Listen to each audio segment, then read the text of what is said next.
Okay, picking up right after that chilling cliffhanger. This chapter was a masterclass in tension and strategy. We go from a heart-stopping rescue, that poor little girl's terror felt so real, to a tense standoff with the desperate Zhan tribe. The way our protagonist used that crossbow for a warning shot instead of lethal force, smart move. But the absolute highlight for me was the negotiation with Zhan Mao, our leader pretending to be stumped by the landslide while secretly plotting to absorb the entire tribe. Utterly brilliant and deviously clever. It's fascinating watching this complex plan unfold, manipulating the situation perfectly. The sand table explanation was genius, and discovering that potential gold downstream just adds another layer of intrigue. They've seemingly agreed to help relocate the Zhan tribe, but with that hidden agenda simmering, you just know things are about to get incredibly complicated. Forget just clearing the blockage. This is turning into a high-stakes game of survival. And annexation. What happens when Zhan Mao realizes he's being played? Hearing it would take over 20 days to transport them all. Old brother Zhan Mao grew anxious. He dashed back to the tribe and immediately gathered his people to prepare.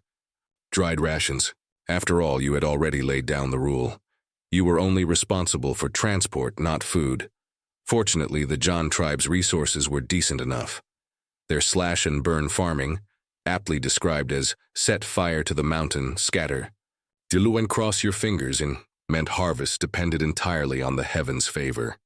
They relied on planting more land to try their luck, so they had stockpiled a fair amount of grain.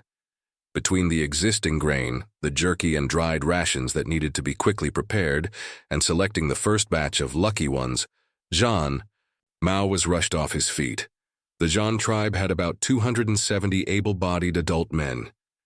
Counting the greenhorns who would come of age in the spring, they could probably muster over 300. These men were divided into 5 teams of 60 each. Paired with 240 elderly, weak women and children, each wave would transport exactly 300 people. You weren't idling on the mountainside either. You were busy figuring out how to kick off your earth-shattering plan to breach the dam. Yesterday's site survey combined with mental simulations revealed quite a few difficulties. First was the sheer scale of the work. A dam 70 or 80 meters long? Tear it all down at once? Dream on. Your modest goal was to pick an easy spot first, chisel an opening and let the water out. As for the actual construction, you'd have to start from the downstream riverbed. The footing was stable there, much better than trying to play with mud from a wobbly little boat. Once an opening was carved out downstream, you could arrange a little surprise from upstream. Of course, your crude explosives would barely make a bang. The real heavy lifting would require boats chipping away at it slowly later on. Plan sorted. Satisfied, you ducked back into your tent to rest and conserve your energy. You'd have to pack up and leave this place in a few days anyway. Inside the tent, 1 adult and 2 small children were sleeping soundly. But the moment you entered, the girl you'd rescued shot upright, surprisingly alert. Your tribe's people leave by boat tomorrow. Go to my tribe. You come too? You asked, gesturing, feeling rather like a kindergarten teacher. The girl understood, shaking her head like a rattle drum. She knew the score perfectly well. Now that there was a path to survival, even if she went back, she wouldn't be thrown into the river to feed the fish. But she didn't want to go. She wouldn't leave you even if it killed her. From what she'd seen, these past few days, even a blind man could tell the Han tribe was powerful and wealthy. Life with the Han tribe would definitely be much better than in the Zhan tribe. Besides, she was of age now. Even if she didn't follow you, she would eventually have to be part of a marriage exchange with some other tribe. Who knew into which remote, savage den she might end up married? But you, right here before her, were a living, breathing lifeline. Who had pulled her from the water? Who else would she cling to? Even if you tried to chase her away, she was absolutely determined to stick with you. Seeing her firm resolve, you didn't refuse further. After all, she was the sacred maiden carefully chosen by the Zhan tribe, easy on the eyes with a good foundation. Taking her into your own backyard wasn't a bad deal. Besides, look at your subordinates like Da Shu, Shu Da, and Ying Rui. Weren't they all settled down with wives and kids, children running all over the place? Only you, married to Xiao Dai for 3 years, still hadn't gotten around to the main business, causing your men to gossip behind your back until their tongues were practically calloused. Now the 3-year agreement with Xiao Dai was up, and you were also of age. By Earth standards, you were at least old enough to have graduated junior high. Theoretically capable of engaging in certain activities promoting the great harmony of life. However, you glanced at the 2 little ones sleeping soundly beside the girl and frowned. These 2 kids, send them back, find their parents. You had no desire to be a free babysitter. You weren't Ji Chang with no interest in adopting a bunch of godsons, and it wasn't like either of these 2 looked like some destined hero like Lei Genzi. The girl looked at the sleeping children, a flicker of reluctance in her eyes, but she obediently nodded in agreement. Late that night, just as you were drifting off, you sensed someone rustling nearby. The girl had actually crept stealthily around the fire pit, trying to sneak into your embrace.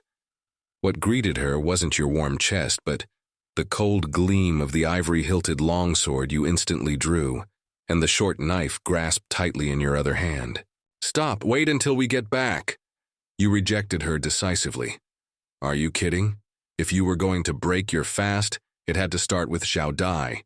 You'd carefully cultivated her for 3 years, making sure she gargled with salt water, bathed, often kept clean, wore clothes, spoke Chinese, wrote characters, nurtured with fine rice and white flour until she was radiant. This pure, natural, unpolluted, wild version. You really couldn't bring yourself to touch her. At the very least, she needed to be taken back for a period of training, instilled with some civilization, right? Startled and rejected. Like that, the girl started whimpering. According to her tribe's customs, for a woman to take the initiative and be refused by the man was a profound humiliation, making it impossible for her to show her face in the future. "What's your name? Do you have one? I've been calling you you. What's yours?" Seeing her crying beautifully like a pear blossom drenched in rain, you felt completely unmoved, even a little amused. Feelings? That sort of thing had to be cultivated. Slowly. But you couldn't let her keep crying, so you made small talk just to fill the silence. Ying, the girl answered in her tribal dialect, then carefully took a stone from within her clothes. The stone was slightly larger than a coin, flat and round, smooth like a pebble, but it was translucent orange-yellow. Most astonishingly, it emitted a faint, warm yellow glow. Holy crap, a fluorescent stone. You took the small stone, your eyes wide. Glowing stones existed on Earth, but they mostly emitted cold blue-green light, one giving off warm yellow light. This was the first time you'd seen one in 2 lifetimes. How rare. Next, Ying haltingly explained the origin of the stone and herself. It was a family heirloom, passed down from mother to daughter, never to sons. Her mother had given it to her before she died. Moreover, she had not only inherited her mother's only legacy, this glowing stone, but also her mother's name. That's right. Her mother was also called Ying. Apparently, all previous owners of this stone throughout the generations were named Ying.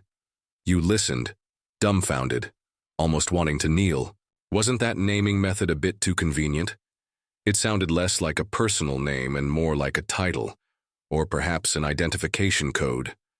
Like Emperor, when the old emperor died, the new one took the throne and was still called Emperor, passed down endlessly. Was this any way for a personal name to function? But you didn't dwell on it. According to your rules, newly integrated tribe members were all given a clan name to facilitate record-keeping and distinguish bloodlines. Thus, this girl's name would henceforth be Zhan Ying. Zhan Ying, you mulled it over.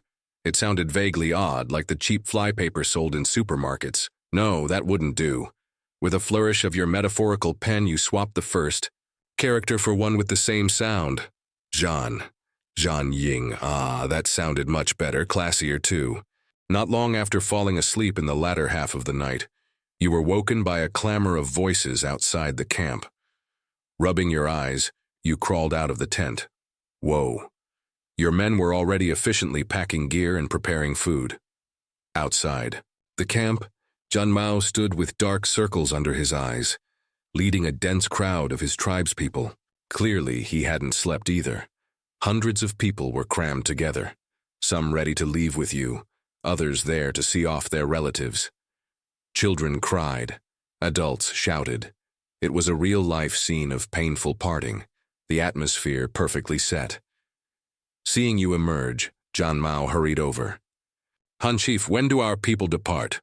"After breakfast, surely." You glanced at your own men still busy eating, then back at Zhan Mao.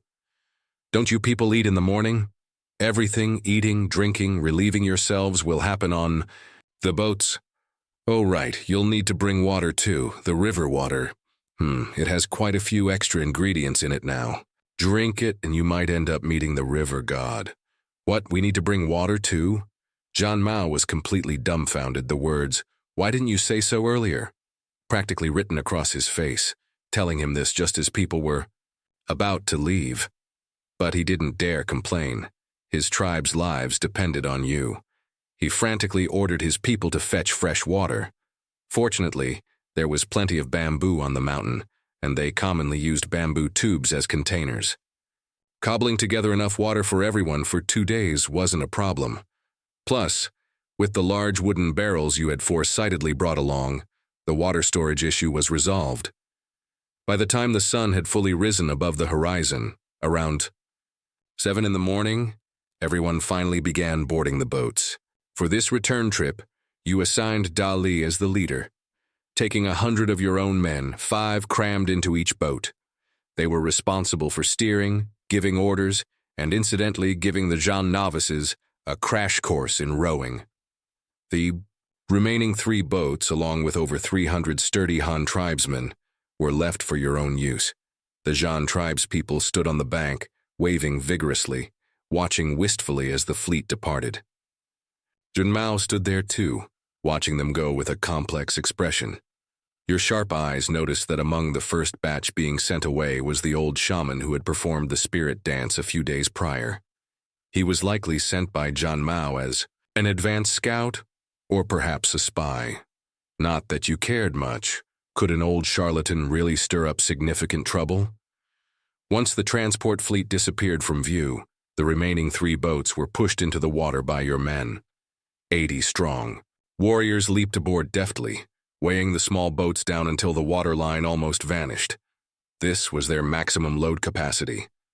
"Han Chief, where are they going now?" Zhan Mao watched your men board the boats again, his heart pounding.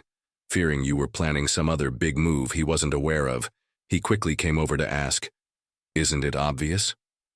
"Back to yesterday's spot," you replied matter-of-factly. "How can we start tearing down that pile of rocks if we don't transport the men over?" Zhan Mao finally breathed a sigh of relief. He still held little hope for your grand water control project, though. Fine. Let the Han tribe mess around however they wanted, as long as they got his people away safely. What followed unfolded logically. You were indeed playing both hands against each other, sending one fleet to transport the Zhan people to your territory, while dispatching Yu Yi as captain with another group to the dam to carry out forced demolition. Their mission was simple and crude. First, go downstream of the dam and clear out all that silt. Everything proceeded according to plan. While the fleet transporting the Zhan migrants drifted on the river for a day, Yu Yi's team successfully delivered the first 60 demolition team members to the dam. They climbed over the structure and found some high ground downstream to set up camp. The remaining 20 men rowed the 3 empty boats back. The next day, another 60 men were ferried across. This combined force of 120 strong men immediately began digging away at the riverbank downstream of the dam, sweating profusely under the sun, just as you had instructed. By the 3rd day, as you were sending yet another batch of men towards the dam, the fleet carrying the Zhan tribe migrants finally reached your main base on the other side, Hanyang City. 2 consecutive days of drifting on the water had taken a heavy toll on these new immigrants from the Zhan tribe. They were both excited and afraid. Excited to have finally escaped that hopeless, isolated land and be heading towards a new home. Afraid due to the uncertainty of the unknown, and disturbed by the sight of bodies of their own kind, floating on the water during the journey. What if the Han tribe wasn't reliable? Would they end up like that too? Days of anxiety compounded by the fatigue of travel left everyone utterly exhausted. Many had also had the glorious experience of seasickness, vomiting violently. After all, being in an environment where your feet never touched solid ground and water surrounded you on all sides wasn't something everyone could easily endure. But finally, they had made it. As the fleet approached the destination, the Han tribe's settlement, everyone craned their necks. Look, there are people over there and such a huge area of land. Someone sharp-eyed spotted the settlement on the east bank of the Ru River and shouted excitedly. Indeed, figures could be seen moving about. Smoke curled up from the roofs of adobe houses, and people were fetching water by the river. Seeing the boats approach, the people on the shore even waved enthusiastically in greeting. However, the boats didn't pull ashore. Instead, they continued steadily north. This caused another uproar among the Zhan tribe's people, who had assumed they had arrived. Why aren't we stopping? Isn't that where you live? I see their clothes and hairstyles, they look exactly like yours. The old shaman was the most agitated. He grabbed Dali, who was on the same boat, gesturing wildly, desperately demanding an explanation. Oh, that's our territory all right, Dali explained casually. But it's just a new outpost. We Han have several settlements, you know. That area isn't very safe. Wild beasts often wander around.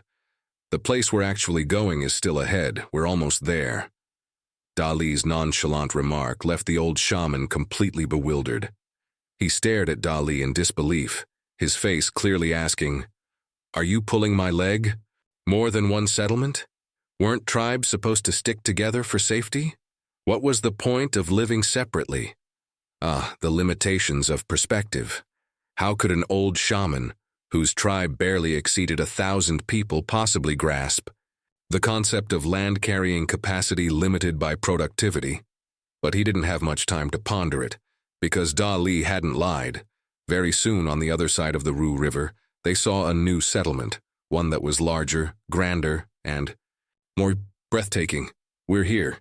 This is another one of our Han tribe settlements. Back on home turf, Dali stood tall, proudly gesturing towards the settlement to the already dumbstruck Zhan shaman. Meanwhile, high on the massive walls of Hanyang City, Ying Rui had been eagerly waiting. Seeing the fleet pull ashore, he immediately waved his hand. "Open the city gates. Lower the drawbridge." Several days earlier, he had received your Eagle Post, a message delivered by Giant Eagle, instructing him to prepare for the newcomers' arrival, complete with a detailed plan of activities designed to win hearts and minds and promote integration. As the Zhan migrants, who had been tossed about on the boats for 2 days until their legs could barely hold them straight, shakily stepped onto solid ground, many found their legs trembling uncontrollably. It was hard to tell if it was weakness from the long boat ride, or if they were simply stunned silly by the magnificent city that stood before them. Shock, curiosity, fear, confusion. A whirlwind of emotions boiled over in their hearts. Since Hanyang City hadn't yet reached the level of extravagance to build a proper dock, and frankly, the few small boats didn't really need one. A few people worked together efficiently to haul the boats onto the riverbank. Dali led the Zhan people to the east gate and essentially pushed them towards Ying Rui, signifying the handover was complete. Duli's men needed to rest quickly. At dawn tomorrow, they had to turn around and head back to report to you. The entire task of receiving and settling the migrants was now left in Ying Rui's capable hands. The houses in Hanyang City were already full. Even squeezing people into the military barracks could accommodate 200 or 300 at most, but over 1,000 Zhan people had arrived all at once. After some thought, the only place large enough to house them all and provide shelter from the elements were the 4 towering school buildings that rose prominently in the city. Indeed, your message had instructed exactly that. Clear out one entire building specifically for them. As for beds, the numerous desks within the classrooms could simply be pushed together to serve as large communal sleeping platforms. Perfect. Wow, they don't live in tents. What are these made of? Earthen houses? Earthen houses don't look like this. Look, they seem to be built with stone blocks. See those dark blue-black blocks on the walls? But these stones are strange. How do they all look exactly the same? Ah! Ah! Look over there! So many horned monsters and wolves! The Zhan tribe's people, like wide-eyed country bumpkins visiting the big city for the first time, walked along Hanyang City's remarkably flat streets, their eyes unable to take everything in. Row upon row of identical stone houses, which were actually brick buildings. Dogs, just ordinary dogs but still impressive, strolling leisurely through the streets and alleys, and in the distance, within the large pastures of the livestock. Breeding area, cattle, horses, and sheep munching on grass and swishing their tails, which, in the eyes of the newcomers, approximated horned beasts and wolves. All of it made them both fearful and irresistibly curious, craning their necks for a better look. When they were finally led to the central square of the city and saw the several unbelievably tall giant structures, the school buildings, and were informed that they would be living inside one of these for the next month, many were so astonished their jaws nearly hit the ground. After a moment of stunned silence, a deafening cheer erupted. Everything here surpassed their wildest imaginations. It was practically the heavenly kingdom that legends described, where gods dwelled. And now they actually had the chance to live here. How could they not be moved to tears of overwhelming excitement? And the elderly Zhan shaman, when he stood at a third-floor classroom window, gazing down upon the whole of Hanyang City spread out below, was utterly poleaxed by the sight. All thoughts of looking after his tribe's people, of maintaining vigilance towards the Han tribe, were completely forgotten, vanished beyond the highest heavens. His mind was now consumed by a single question, that enormous windmill constantly spinning outside. What on earth was that contraption? No one was pushing. Yet it turned tirelessly, relentlessly on its own. Could it truly be that gods lived here? All right, the first batch of 300 Zhan tribe immigrants moved en masse into the luxurious school building you had prepared for them. Although you'd previously declared they'd have to find their own food upon arrival, now that they were actually here, you relented, instructing Ying Rui to provide them with one meal of meat porridge daily. The meat itself was secondary. The key was adding plenty of cured meat, for salt replenishment, a truly valuable commodity. The school building lacked heated brick beds and was chilly, so they also needed to be issued some animal hides for warmth. Oh right, there was also a major headache, using the toilet. Every household in Hanyang City had its own dry toilet. Public restrooms? Not a thing. There was no choice but to place 2 chamber pots in the corner of each classroom, one on each side. The next day, the occupants themselves had to carry them downstairs to await the dung cart for unified collection. The scene was quite aromatic at times. Fortunately, these fellows from the Zhan tribe were quite cooperative. Perhaps because they were so used to living wild, suddenly arriving in the clean and tidy environment of Hanyang City made them walk on tiptoe, afraid of dirtying the 5-star surroundings you had meticulously created. Their cautious manner was exactly like mountain kids entering a grand hotel for the first time, finding everything novel and daring not to touch anything. Ying Rui strictly followed your instructions and didn't restrict their freedom much. Apart from having to sleep inside the building at night, they could wander freely during the day. Sunbathe in the square? Sure. Roam the streets? No problem. However, entry into residential homes, workshops, and warehouses was strictly forbidden. Without permission. Looking from the doorway was the limit. The most important rule, curfew.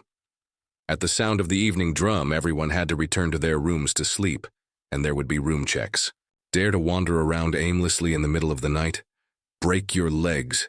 Even so, this was enough to make these country bumpkins gasp in astonishment. On the first day, many scampered up and down inside the school building like monkeys, studying how this thing could be so tall and accommodate so many people. Once the novelty wore off, they grew bolder.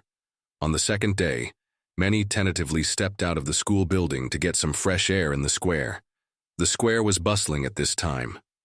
During winter, there was no need for grazing. The livestock were kept in pens munching on hay. The half-grown children, usually found running wild all over the mountains, were incredibly bored and could only look for amusement within the city. The games you had previously introduced now came into play. Tossing sandbags, kicking a football, though likely just an inflated animal skin, jumping a large rope. The scene left the little Zhan tribe kids utterly dumbfounded. They didn't dare join in with the little city kids dressed in nice clothes and shoes, but they could spend hours just watching from the sidelines, their eyes filled with envy, jealousy, and longing. Why, when they were the same age, did these kids get delicious food and such fun things to play with? While the little ones were envious, the adults weren't idle either. The residents of Hanyang City often left their doors open during the day and liked to be active outside. The Zhan immigrants watched with wide eyes, curiously observing the daily life of the Han tribespeople. Some were chopping firewood at home. Others carried buckets on shoulder poles to fetch water from the alley entrance wells. Especially in the morning, the sight of households queuing up for water drew even the old Zhan shaman over. They gathered around the wells, clicking their tongues in amazement. What were these holes in the ground? How come the water never ran out? There was one at almost every alley entrance in roughly the same spot. They definitely didn't just fall from the sky. This Han tribe was truly miraculous. What shocked them went far beyond this. Some wandered over to the large windmill, their eyes nearly popping out as they watched it turn all by itself. Turning towards the carpentry workshop entrance, they saw a familiar sight, several wooden boats under construction. Damn, the boats we arrived on were built right here. These people are incredible. They can do anything. Many were filled with ocean. What a pity the infrastructure projects in Hanyang City halted during winter.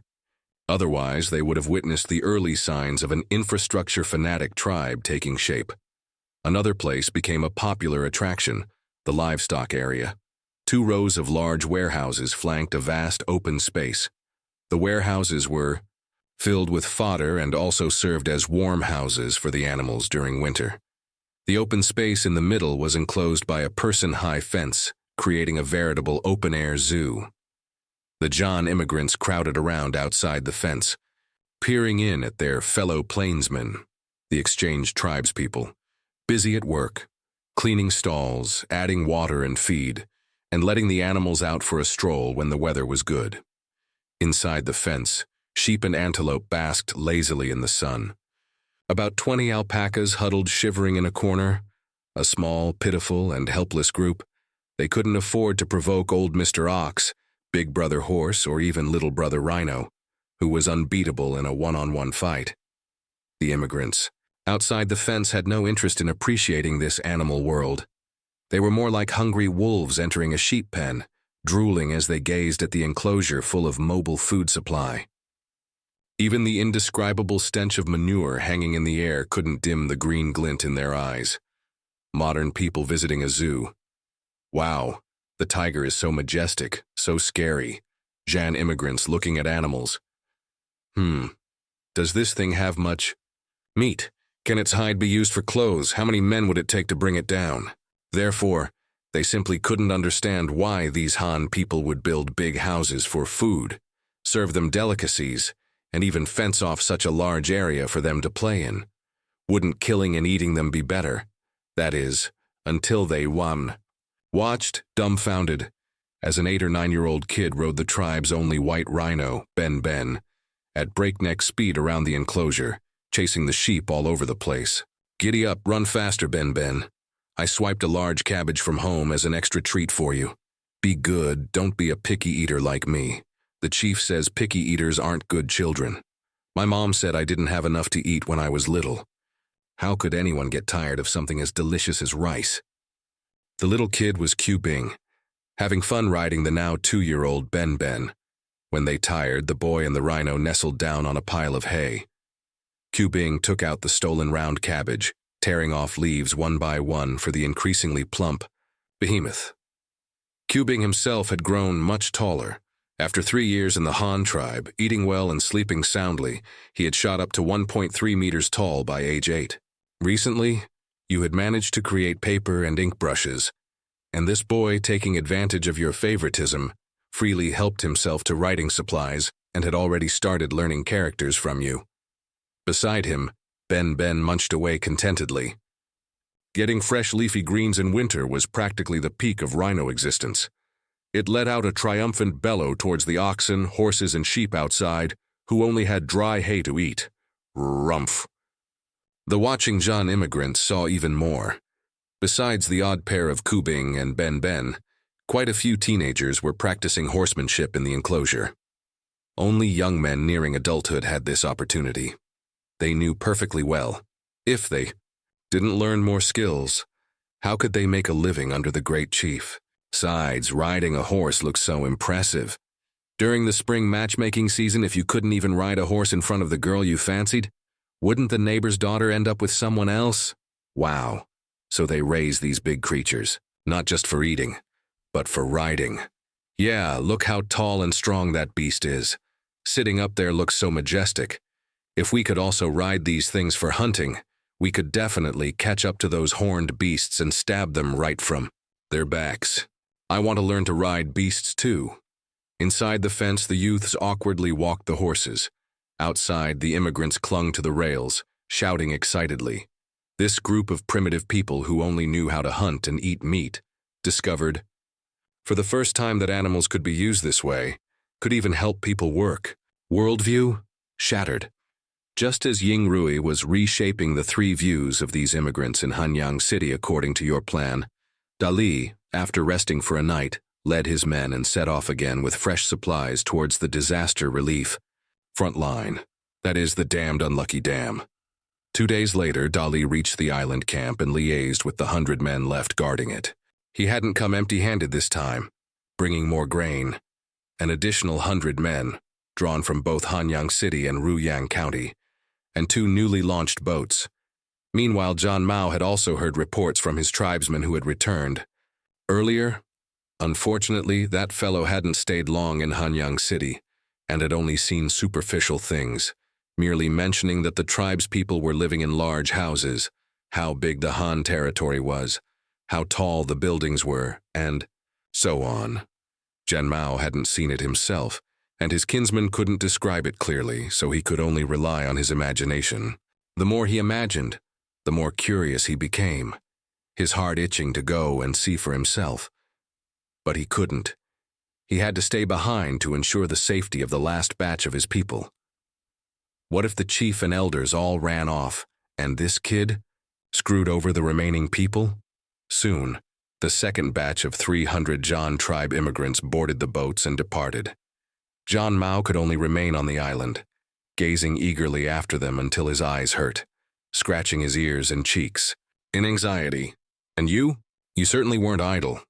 Over these past few days, you constantly sent reinforcements to the dam, instructing them to find high ground on the downstream riverbank to set up camp, and then organizing them to desperately dig out the silt, including the reinforcements brought by Dali this time. 100 young warriors were ultimately left garrisoned on the island. They could both support the dam front line and rotate with the transport teams. Rowing continuously for 4 days, even iron-willed. Men couldn't endure it. The boats would be fine, but the men would break down. A few more days passed. After the 3rd batch of immigrants was sent off, you decided you weren't going to keep staying behind on the island either. News arrived from the dam.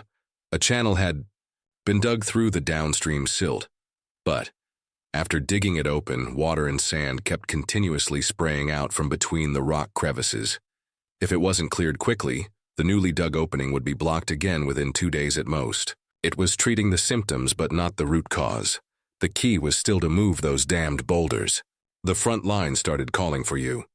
Chief, it was your idea. You must have a solution, right? Come save us. Go, you certainly had to. But you didn't leave directly. Instead, you had someone summon Zhan Mao. Han Chief, you really moved those huge rocks? Zhan Mao wore an expression that clearly said, "Are you messing with me?"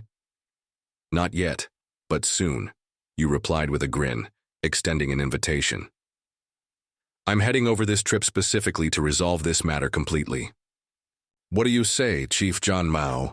Want to come along and witness something amazing? Your smile made Zhan Mao feel uneasy all over. You seemed like a completely different person from the past few days, smiling so brightly, so smugly. It was the very picture of a successful conspiracy, and the look in your eyes as you gazed at him was filled with sympathy and pity. In modern terms, it was the look one gives when dealing with someone simple-minded. Zhan Mao's heart skipped a beat. Could it be I've been tricked? He fooled me? Then he reconsidered. No, didn't the returning tribesmen say they were living well over there? They saw many good things. Then why is he looking at me like that? What's so funny? Could it be he really can move those mountain-sized rocks? For a moment, Zhan Mao, unsettled by your caring gaze, let his imagination run wild. Finally, he reached a startling conclusion. Perhaps the problem wasn't with him, but with the young Han tribe chief before him. Perhaps his brain wasn't. Quite right. Yes, that must be it. Only those fools born from inbreeding would grin so stupidly. However, since you had invited him, how could he refuse? It was a perfect opportunity to see exactly what tricks you were up to. Of course, before leaving, the cautious Zhan Mao still gathered the remaining tribespeople and repeatedly warned and instructed them, guard the home well, keep a close eye on those 100 Han tribesmen. Don't let our nest get raided the moment my back is turned. And so you, Zhan Mao, along with some attendants from both sides, plus a boat specifically carrying supplies, a total of 3 boats, set off towards the constantly troublesome dam not far away. Meanwhile, in the north, after the 3rd batch of Zhan tribe immigrants arrived at Hanyang City, Ying Rui immediately initiated Phase 2 of the plan detailed in your letter, spring plowing. Although true spring was still half a month away, temperatures rose quickly, in late winter, and the ice and snow had mostly melted. Starting to plow the fields now was perfectly feasible. After all, you had plenty of oxen, which pulled the plows rapidly, saving human labor. There was another important reason for starting. The spring plowing so early, the need to expand the cultivated land area. In the new year, mouths everywhere needed feeding. Until the first harvest in Ruyang County, all their grain had to be supplied by Hanyang City. As for the taro grown by the Yu tribe themselves, the yield was limited, and it couldn't serve as staple food eaten every day. Besides Ruyang County, even the newly built Fuma Pass required grain supplies from Hanyang City. That's why you had given strict orders. This year, spring plowing starts half a month early.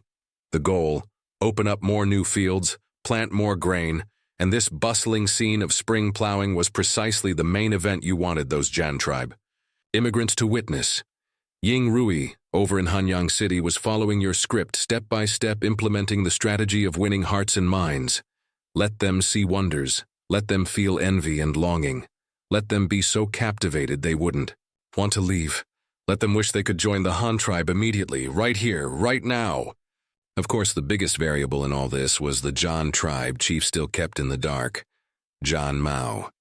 But at this moment, Zhan Mao had already been invited onto the boat by you.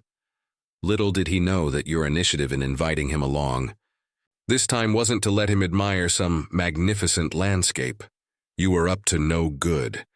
This trip was intended to deliver a visual shock and psychological intimidation that would strike deep into his soul, instilling in him a sense of awe and reverence towards you, just like the Black Rat tribespeople had felt years ago when they first encountered you. The real show was just beginning. It was noon, and the sun beat down fiercely. 3 small, rickety boats carrying several dozen people bobbed to a halt before the River Valley Dam. Downstream of the dam, several breaches had already been dug out. The river water, pent up for over half a year, had finally found an outlet. Murky, muddy water, thick with sand and gravel, jetted out from the cracks between the massive stones with a hissing sound. The scene looked just like the dam had sprouted dozens, even hundreds of water jets, spraying more fiercely the lower down they were.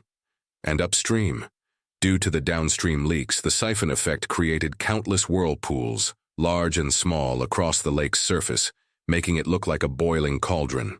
These deadly whirlpools were the true objective of your trip. Why did you have people dig downstream? You couldn't possibly expect to claw open the dam by hand, could you? Of course, it was for these water jets. Only by having them spray outwards could the good stuff floating on the upstream surface be sucked down to the bottom and lodged in the dam's crevices. This was the crucial step in your plan. The three boats didn't dare push forward recklessly. The gorge was riddled with whirlpools. The small sampans you were in would likely become an instant recipe for shipwreck and death if they got too close. So you simply had the boats stop far off, directly opposite the gorge. Then, swoosh, you raised the large banner in your hand, signaling the emergency response team downstream. Seeing the flag, the people downstream quickly scrambled up the side of the gorge onto the dam. They waved a flag back at you, then ran off as if their backsides were on fire, shouting at the top of their lungs as they went. Quick, quick, back to the camp. The chief is here. They're going to blow the dam. Hurry back and take cover. Hearing this, the group below grabbed their tools and scrambled up the small tree-covered hill on the bank. They had been lying low here for nearly half a month, just waiting for today. Otherwise, when the floodwaters were released, a single surge could wash them all away. Once on the hill, they deftly tied the ropes they had brought to the tree trunks, creating something like a giant spider web. Each person found a spot within, the web securing themselves firmly, terrified of being swept away. Upstream, your three small boats weren't idle either. Two boats carrying an incredibly heavy hemp rope paddled to opposite sides of the gorge and tied the rope to stone pillars protruding from the cliff faces. Across the 70 to 80 meter wide gorge, they managed to stretch a blockade rope. Then the boats quickly tied themselves to the rope as well. Otherwise, when the floodwaters came down later, they'd surely be washed downstream to get mixed up in the muck. And you, in the middle boat, were hunched over, fiddling with something. Beside you, Zhan Mao and Zhan Ying stared wide-eyed, their faces clearly showing, "What time is it for this? Why is the chief having a cookout on the water?" That's right, you looked just like you were cooking. Your boat didn't have many people, just 13, but it was crammed full of plump earthenware jars. The jars came in two colors. Red ones contained nitric acid, white ones contained concentrated glycerin, and you were carefully mixing these two substances into a single jar. The procedure did indeed resemble mixing some secret sauce. You couldn't help it either. This blasted nitroglycerin was incredibly sensitive. The slightest bump could make it explode right there and then. How could it compare to the safety of solidified TNT? But the problem was, even if you got a pile of TNT, you couldn't detonate it underwater. Without a detonator, you could only stare helplessly. So, throughout the journey, you had kept the nitric acid and glycerin separate. As long as they didn't leak, there was no danger. Mix them on site, safety first. Anyway, you'd done this before. You were experienced. Chief Han, Zhan Mao finally couldn't hold back, pointing at the pile of jars before you. Didn't you say you were going to clear those rocks? The rocks are still blocking the way, so why are you messing around with food? I know what you're trying to do, but even if you eat your fill now, you still won't be able to move those rocks. He eyed the jars in front of you. One contained a yellowish, viscous, transparent liquid. The other held water that faintly smoked. You were using a ceramic spoon to pour a spoonful of water into the yellow, viscous liquid, then stirring it. A couple of times with a ceramic stick, then repeating, and repeating again. He thought to himself, this must be some kind of magic immortal meal that grants immense strength. You couldn't be bothered with him, just chuckled softly, and waved a hand, telling him to be patient. Then you pointed at the jars and then at the water beneath the boat. Once a jar was almost full, you sealed it with a lid. But that wasn't all. You covered the mouth with white cloth, tied it tight with rope, smeared a layer of wet mud over it, stuffed it into a net bag, and bound it securely with more rope. A live demonstration of what trussed up tight meant. Watching your strange maneuvers, Zhan Mao's mouth hung open wide enough to fit an egg, an "I get it" expression dawning on his face. Oh, so it's not for people to eat. It's offerings for the river god, like the human sacrifice my Zhan tribe performed not long ago. You're going to throw this trussed-up thing into the water, but, tied up so tight, can the venerable river god even chew through that? Zhan Mao thought he had guessed your intentions, but he mumbled inwardly, "Will this stuff actually work? Since when was the river god so accommodating? Our Zhan tribe begged for ages to no avail, but it works for your Han tribe. You fiddled around like this for over an hour, and Zhan Mao's patience was wearing thin. But he endured it. After all, for something like offering sacrifices to spirits, dragging things out was understandable. He only grumbled inwardly, "Why didn't you do this earlier? Couldn't you have prepared this back at camp? Why waste time coming out here? You felt aggrieved too. How could you dare entrust such delicate work to others? What if someone got blown up?" The key was these raw materials. Accumulating them was too much effort. This small stash before you represented the Han tribe tightening their belts and saving for over half a year. Looking at the 10 precious creations finally completed beside you, you let out a long sigh of relief. Although it was noon, the gorge was damp and cold, untouched by sunlight. Yet even in this environment, you were sweating buckets from nerves. It was so intense. Seeing you had finally finished, Zhan Mao was about to start talking again when you quickly put a finger to your lips, made a shh sound, and waved your hand for him to shut up. The boat fell instantly silent. The dozen or so men didn't dare to breathe loudly, and the atmosphere suddenly turned eerie. In the damp, cold gorge, a lone boat carried over a dozen burly men, silently conducting this strange sacrifice. What bewildered Zhan Mao even more was that the sacrifice involved no elaborate ceremony.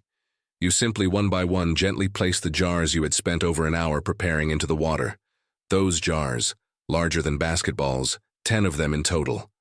Each was mostly filled with nitroglycerin, estimated at 7 or 8 kilograms each, totaling nearly 70 kilograms. This was the Han tribe's entire stockpile accumulated over years. The tribe's whole savings were in these. They bobbed up and down, drifting lazily downstream towards the dam with the current. At this point, you dropped the mysterious act and yelled at the top of your lungs to the men on the boat, "Go! Row upstream! Get out of the gorge!" Receiving the order, 10 men lined the sides of the wooden boat, grabbed their oars, and paddled upstream with all their might, desperately, like their lives depended on it. Only after rowing out of the gorge and finding a low, protruding rock did everyone scramble up, hands and feet working together. They lashed the wooden boat tightly in a crevice in the rock. Then, under your direction, everyone squatted on the rock, covering their ears, staring intently at the distant dam. Beside you, Zhan Mao and Zhan Ying wore baffled expressions the entire time. What on earth was going on? But seeing you, and everyone else staring fixedly at the white jars in the water, they had no choice but to watch along. The gorge wasn't long, only about 300 meters. You had released the jars about 100 meters in.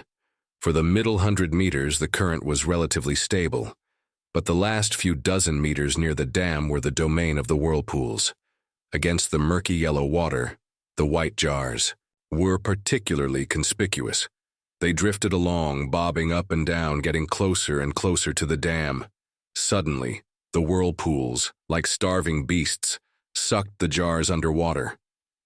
The current speed abruptly increased, pulling the 10 sealed jars violently towards the crevices at the base of the dam, as if trying to force their way through. The water passed, but the jars lacked the ability to slip through cracks. They were smashed brutally against the stone crevices of the dam by the ferocious current. In an instant, the violent impact detonated the powerful explosives inside. Boom! Earth-shattering roar echoed through the entire gorge. 10 depth charges detonated almost simultaneously. The resulting splash towered over 10 meters high, crashing against the cliff walls on both banks, and blasting open the great stone dam that blocked the river's flow. Countless huge boulders were instantly pulverized, the shattered rock flying, like shrapnel, mercilessly striking the cliffs and the muddy flats downstream. When the towering column of water crashed back down, everyone finally got a clear view of the dam. The Great Stone Dam, originally spanning 70 to 80 meters, now had a huge gap over 30 meters wide blown through its center. The river water, stored up for half a year, had finally found its escape route. Carrying countless fragments of rock and silt, it surged out through the breach, forming a spectacular waterfall on the other side of the dam. Heaven knew how many. Cubic meters of river water roared down onto the dry, cracked riverbed below, nourishing this valley, whose river had been cut off for half a year. Half a year! The water level finally began to drop. Downstream, floodwaters erupted, spilling over the banks at the gorge's exit. Fortunately, the flow hadn't been completely stopped before, so the flooding wasn't too extensive. At least the emergency response team's camp on the small hill remained in the safe zone. As for Zhan Mao and Zhan Ying beside you, they were now utterly dumbfounded. Mouths agape, eyes wide as saucers, they stared blankly at the heart-stopping scene they had just witnessed. The violent explosions' roar, the thunder of the floodwaters pounding the earth, still reverberated through the gorge, assaulting their eardrums and nerves. The stones were gone. The water was released. Chief Han. Zhan Mao finally found his voice, though his tongue was still a bit tied. Just now, was that the river god revealing himself? What treasure did you offer the river god? You know sorcery too? You can talk to the river god? He had been standing right beside you, personally watching you prepare those offerings, place them in the water, and then the offerings sank, followed by a crash like thunder from heaven, and a pillar of water thicker than a house shot skyward. When the water fell, the dam that no one could move was just breached. Yes, this had to be divine power. It must be that this young Han chief offered something precious to the river god and borrowed his power. That had to be it. However, you didn't play along with his script. Instead, you spoke dismissively, yet with a hint of pride. The river god? Who gives a damn about the river god? If he dared disobey, I'd blow him up just the same. Holy shit! Zhan Mao's mind buzzed. This young chief of the Han tribe was even more formidable than the river god. He could kill the river god just by saying so. Then, who was he? Could he be a greater deity, even more powerful than the river god? Zhan Mao's heart pounded wildly in his chest from the shock. His gaze towards you instantly filled with awe, and he didn't even dare meet your eyes anymore. Your aura from threatening the god had completely intimidated him. Just then, the Han tribesmen under your command also spontaneously began to kneel and kowtow to you. Long live the chief! Long live the great Han! These young men had come from all corners. After joining Hanyang City, they heard the elders constantly boasting about the chief's legendary strength to split mountains. Although some secretly said it was just powerful devices the chief had created, the point was, only the chief could create them. Could you do it? So this didn't diminish their boundless admiration for you in the slightest. But these dozen or so men weren't part of the original group who followed you from the very beginning. They had heard the legends of you splitting mountains, but had never witnessed the cataclysmic scene firsthand. Now, having personally witnessed the chief perform another miracle, they were all completely convinced, prostrating themselves in admiration, shouting "Long live the chief" at the tops of their lungs. Zhan Mao couldn't understand what "long live" meant. He only saw everyone kneeling and shouting towards you as if worshipping a deity. Driven by the basic human herd instinct, coupled with the bone-deep awe he felt for you, Zhan Mao didn't hesitate to prostrate himself on the ground as well, immediately bowing his head in submission. Although he had absolutely no idea what was really going on, could this be the actual ritual part of the sacrifice? Zhan Ying was no exception. Her own former leader had knelt. How could she dare remain standing? And so, the entire group, a dark mass, prostrated themselves at your feet. Very good, objective achieved, you thought with an inward smile. Now that you'd intimidated Zhan Mao when you returned, even if you had to forcefully seize what little assets his Zhan tribe possessed, he wouldn't dare utter a peep in protest. Everyone remained on the rock for 2 days. When hungry, they chewed on some dry rations. When thirsty, they drank the fresh water they had brought. It wasn't that you didn't want to leave, but downstream the floodwaters were receding too rapidly. Rowing against the current was too difficult, and a single mistake could send you downstream to end up feeding the fishes. Over 2 days, the river water, pent up for half a year, dropped at a speed visible to the naked eye. 1 meter, 2 meters, 3 meters, dropping a full 5 or 6 meters. The wooden boat you had people tie nearby was now completely stranded on the muddy bank. But it wasn't a big problem. Small boats had their advantages. A few people could push it back into the water with grunts of effort. Under your command, everyone, once again, rowed into the gorge, rendezvoused with the other 2 boats, and headed downstream together to pick up the emergency response team members for withdrawal. Getting there had been hard, and returning was just as difficult. With the water level lowered, areas where they could previously row were now exposed. Soggy land. Many unfortunate fish were stranded in the mud, gasping for breath on the verge of suffocation. The boats couldn't reach the original island, which had now become an isolated little hillock on the bank. Below the hillock stretched a large expanse of newly exposed flat land, incredibly muddy and covered in a thick layer of silt. Everyone had to moor the boats by the riverbank and wade, squelching through the mud towards the original campsite. Unexpectedly, the tribespeople who had seen the water level drop couldn't hold back any longer and had already come down on their own. At the foot of the hill, in the puddles beside tree hollows, they were catching fish, gleefully having a grand time. When the 2 groups met and inquired, they learned that the Han tribe's fleet had already taken the 4th batch of Zhan tribe migrants away. Currently, about 100 Han tribespeople and fewer than 50 Zhan tribespeople remained at the camp on the hill. The other 1,200 or so members of the Zhan tribe had already been transported to Hanyang City. It was said the fleet would return soon to pick up the final batch. At this moment, Zhan Mao suddenly didn't want to leave again. He stared, eyes fixed at the newly exposed flat land beneath his feet. This land had been submerged for over half a year. It was covered in silt so rich it seemed oily, along with decaying plants and animals, natural, top-grade fertilizer. You wouldn't even need to clear much land, just scatter some seeds and you could expect a bumper harvest by summer. How he regretted it. If he had known you could really drain the water, why the hell did they leave? But what use was regret now?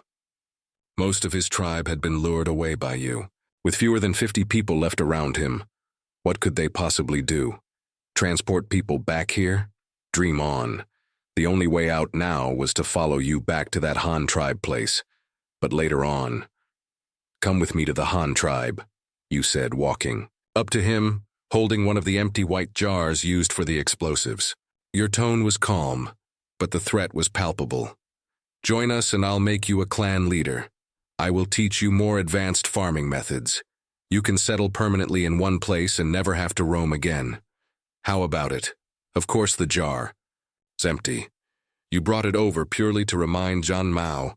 Don't forget the earth-shattering scene from 2 days ago. Resistance would lead to a bad end.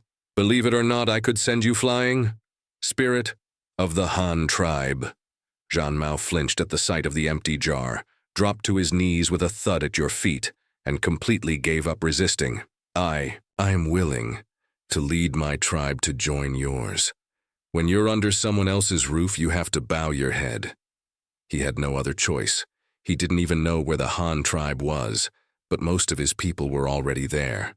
A sheep separated from the flock is destined to be torn apart by wolves, and in his eyes, the 100 or so strong Han tribesmen before him were like a pack of wolves watching their prey.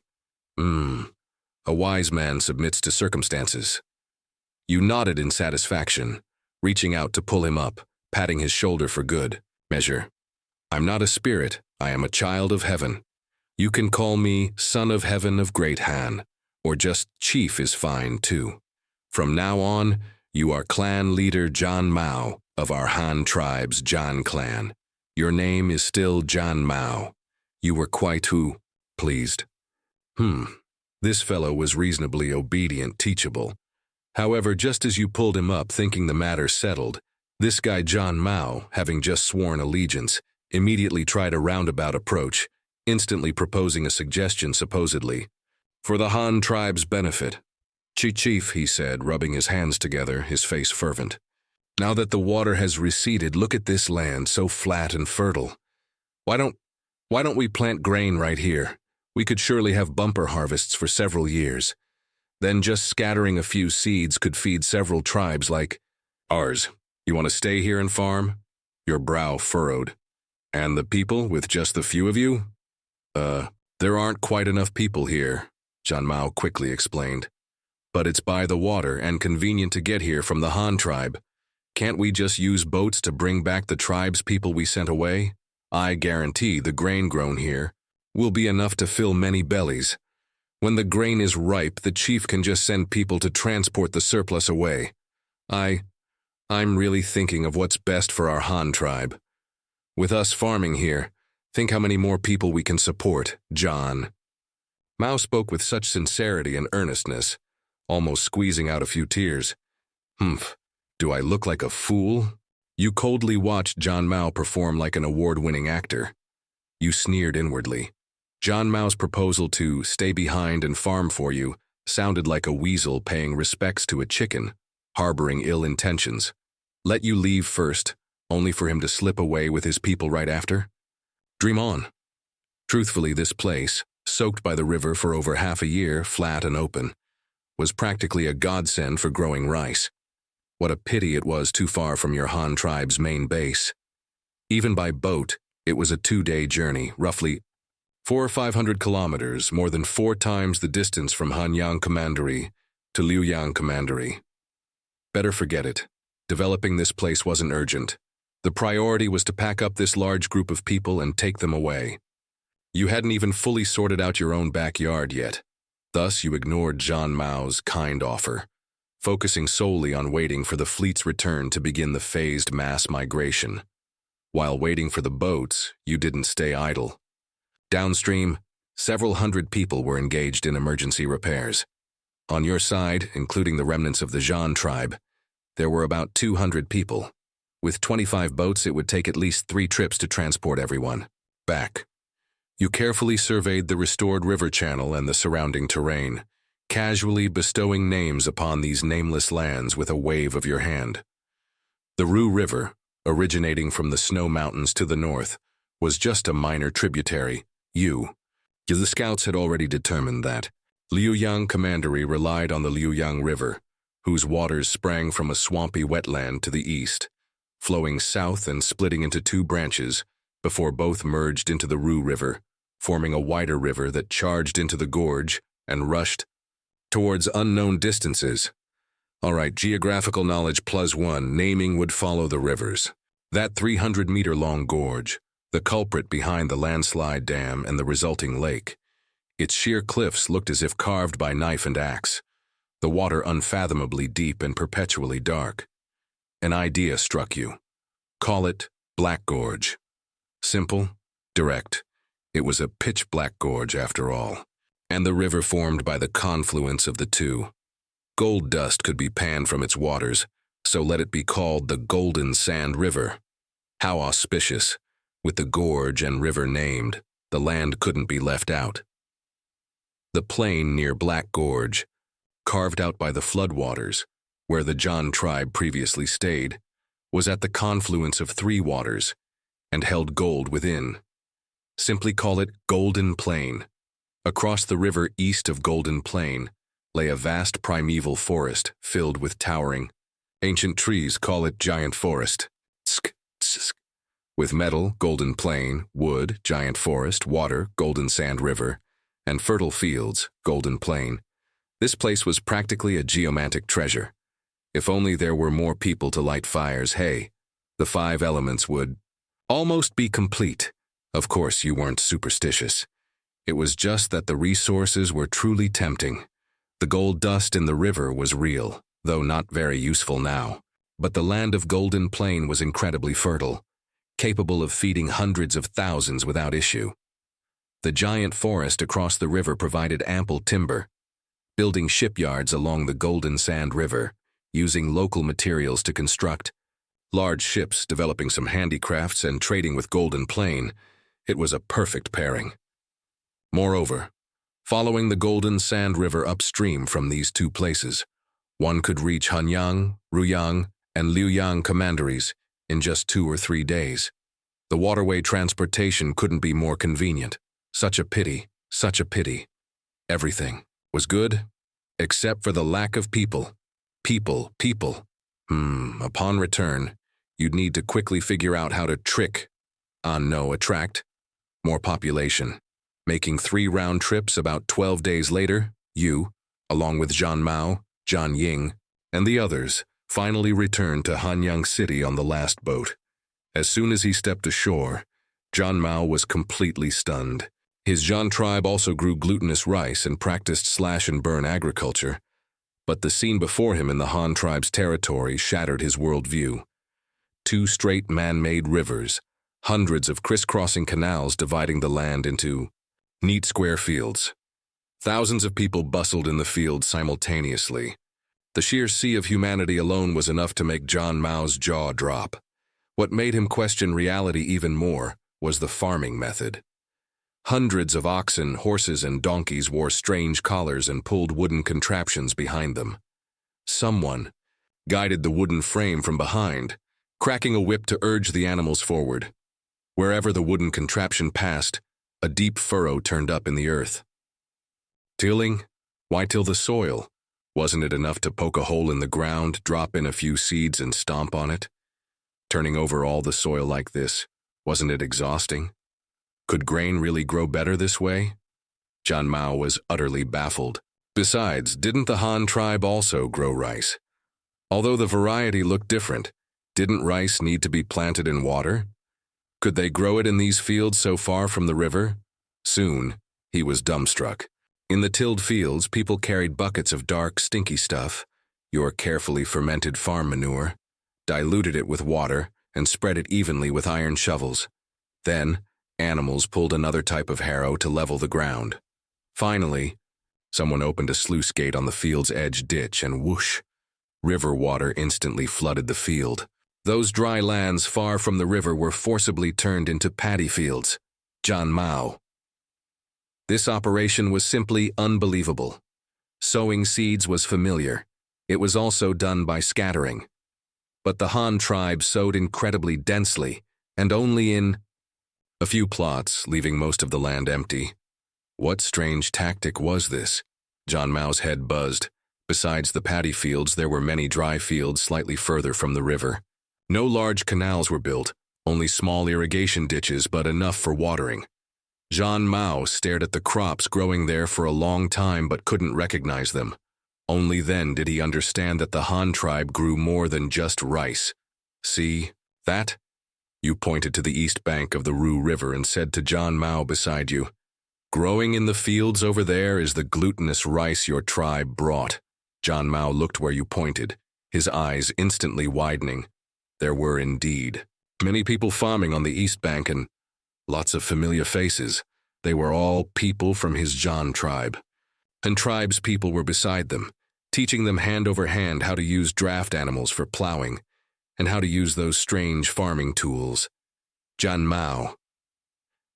He whipped his head around to look at you, his eyes full of questions and disbelief.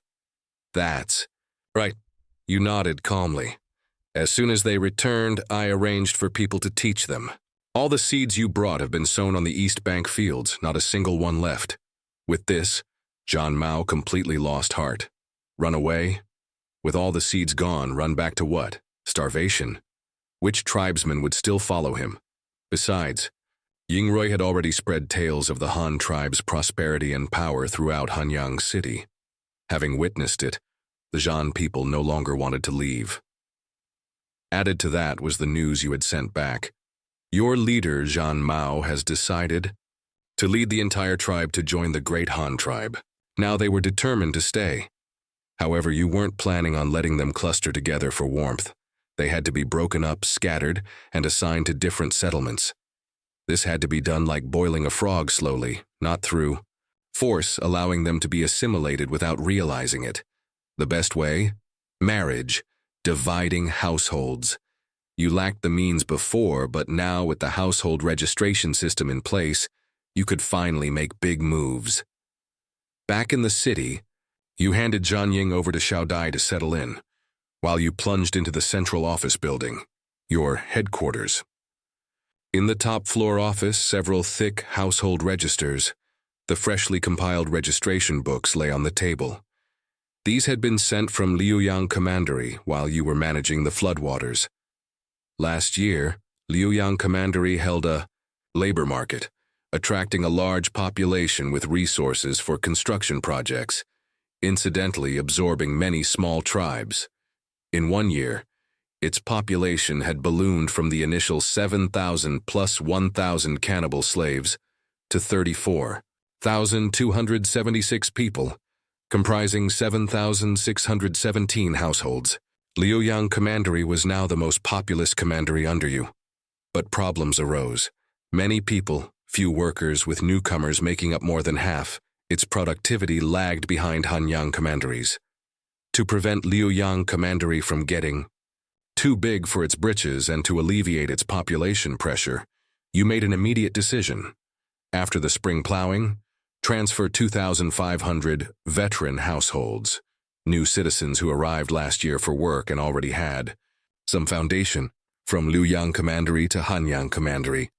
Note, that was 2,500 households, averaging 4.5 people per household. That amounted to over 11,000 people, equivalent to 1/3 of Liuyang Commandery's total population. These were all experienced workers who could be put to use immediately upon transfer. Your calculations clicked rapidly. Stuff these people into Ruyang Commandery and Fuma Pass to populate the new towns. This way, the remaining 20,000 plus people in Liuyang Commandery, aside from the 8,000 old-timers, would all be newcomers who joined last autumn or winter and could barely speak the language. Let them slowly teach them. This move, a major bloodletting, would be enough to slow Liuyang Commandery down for 2 years. Apart from the houses and fields remaining, its manpower would essentially have to start from scratch. Just as you notified Liuyang Commandery to prepare for the manpower contribution, good news arrived from the north. The 2 troops stationed there sent messages by hawk. The ice and snow had melted, and the 2 northern tribal alliances contacted previously were already migrating south with their families and large herds of livestock to join you. What overjoyed you was that these folks weren't destitute. They brought quite a few domesticated highland wild asses and alpacas, some large antlered deer, and even a small number of yaks. Originally, they didn't raise cattle, finding wild ones hard to catch and ill-tempered. But the garrison you sent not only brought friendship, but also advanced techniques for catching, raising, and training cattle, especially miraculous devices, like the nose ring. As a result, during the half-year wait for southward migration, under the guidance of Han tribe soldiers, they actually managed to capture over 100 live wild yaks. Overjoyed, you immediately replied, "Brothers, thanks sign you for your hard work. I'm sending people to meet you. If you encounter any difficulties, just ask. The Han tribe will solve them." The task of receiving them naturally fell to the old hand, Yu Yi. No one knew the northern routes better than him. With the population swelling and copper coins minted all winter, it was time to drop the other shoe, private ownership. The first day of the new year had passed without sacrifices because you were away managing the flood. You didn't plan to make up for it either, directly announcing, "This year's sacrifices are canceled," replaced by a general assembly for all citizens, to be held uniformly after the spring plowing rush in the first month. At that time, the great leader of the Han tribe, that is you, will announce major matters. Once the news spread, the tribespeople sweating in the fields began to murmur during their brief breaks. What big move is the chief planning this time? What move? You were still at home drafting plans and writing speeches.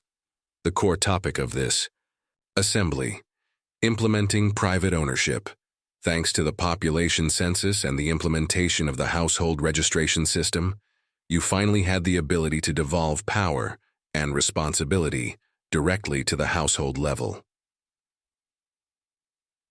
Plan step 1. Universal militarized administration.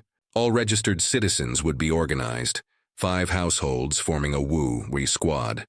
10 households forming a SH section. Future conscript labor and tax collection would follow this structure, reported level by level. Simple and efficient. Step 2. Gradual implementation of private ownership. Taking too large a step could lead to problems, so it had to be done slowly. First and foremost, distribute land. But how to distribute it was a major issue concerning the tribe's survival.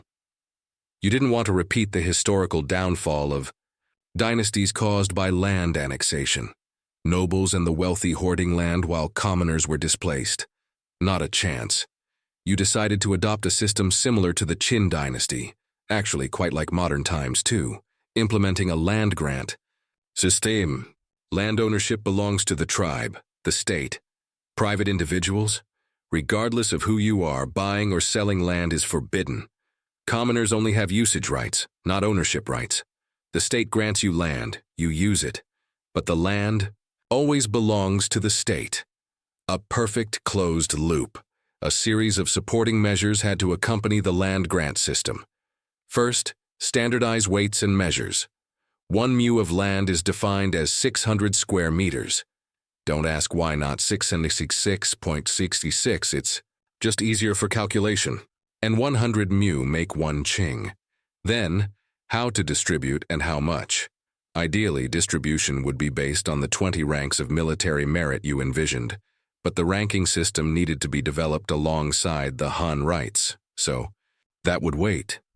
First, set the land distribution standard for the common folk at the bottom. Ordinary adult males, granted 20 mu of grain fields. By the new standard, that's over a dozen modern MU. Growing high-yield crops like rice and corn, 2 harvests a year were guaranteed, possibly 3 if managed well. As long as they weren't lazy, these 20 mu could definitely feed a family of 10, with a considerable surplus. Based on current yields, the grain from 1 mu in 1 season was enough to feed 1 person for a year. The second season's harvest could be entirely stored or sold for goods. Each person gets 20 mu, farmed twice a year. Assuming a family of 10, e.g. a couple with 8 children, after subtracting their own food needs, at least 3/4 of the grain would be left.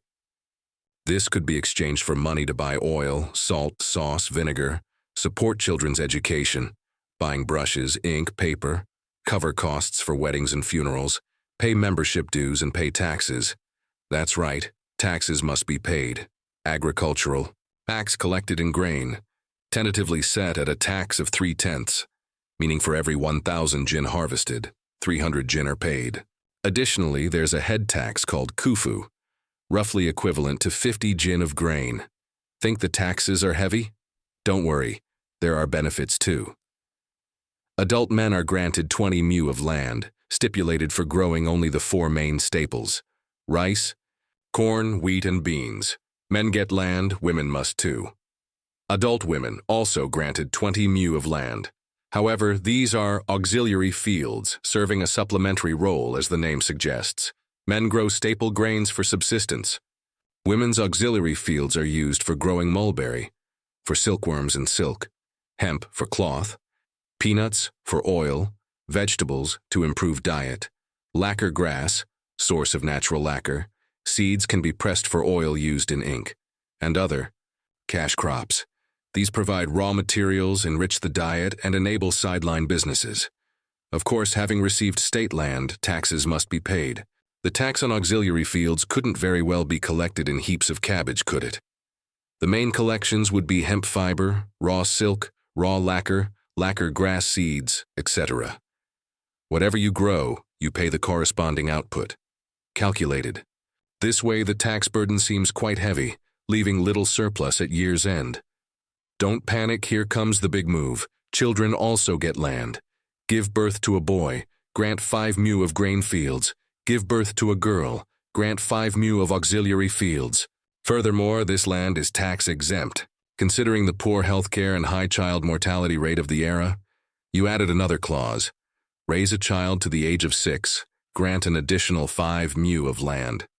Meaning, as long as you safely raise a child to 6 years old, that child will possess 10 mu of land, still tax-exempt, ostensibly tax-free, but you're implementing universal education. Don't brushes, ink, and paper cost money? The state won't foot this bill. It will come from the 10 mu allocated to the child. Hey, ultimately the cost is still borne by the recipient, but doesn't it sound great? 5 mu for children under 6, granted upon birth and tax-free. Isn't this clearly encouraging childbirth? The more you bear, the more land you get. The more tax-free land you get. What if there's too much land to farm? That's easy to handle too.